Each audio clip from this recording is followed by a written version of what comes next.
YouTube video क्रम रे आज बगीचारे होइथिबा प्राकृतिक उपाय होइथिबा एक सुस्वादु छतु विषय रे आलोचना करिबा।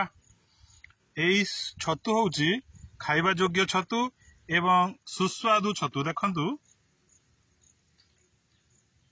कढ़ बाहरीची ये खाइबा योग्य हो सारलानी एवं एई जो छतु ये मध्य कढ़ अवस्था रे अछि किंतु खाइबा योग्य ये मध्य हो सारलानी।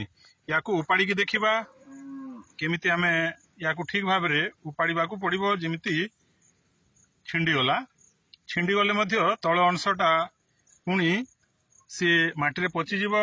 आर वर्ष को पुणी से रेणुरु छतु बाहरिबार को आरंभ करिबा। एई छतु एटा कढ़ अवस्था रे अछि किंतु आउ किछि मध्य फुटी सारलानी संपूर्ण भाव रे। सेटा संपूर्ण भाव रे खाइबा योग्य होई सारछि। एई देखंतु ये होची संपूर्ण भाव रे फुटी सारिथिबा छतु। एई छतु खाइबा योग्य सुस्वादु छतु। डेम्फ मध्य लंब भाव रे देखा जाय। ये देखंतु यार डेम्फ केमिति लंब भाव रे माटी भीतर रहिछि। याकू मध्य खिया जाई पारे।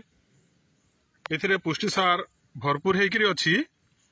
एई छतु ये मध्य संपूर्ण भाव रे फुटी सारिछि। एटा तटका आजिर ये मध्य संपूर्ण भाव रे फुटी सारिछि। तटका छतु एई समस्त छतु खाइबा योग्य हो सारिछि। याकू आमे रेसिपी प्रस्तुत करि परिबा। भाजी करी खिया जाई पारे किंबा तरकारी करी मध्य खिया जाई पारे। आज पाई एतिकी धन्यवाद। पुणी परवर्ती वीडियो मानकरे अन्यान्य छतु विषय रे विशद भाव रे आलोचना करिबा। आज पाई एतिकी।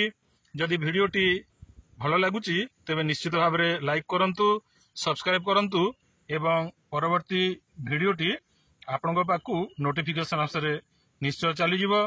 धन्यवाद।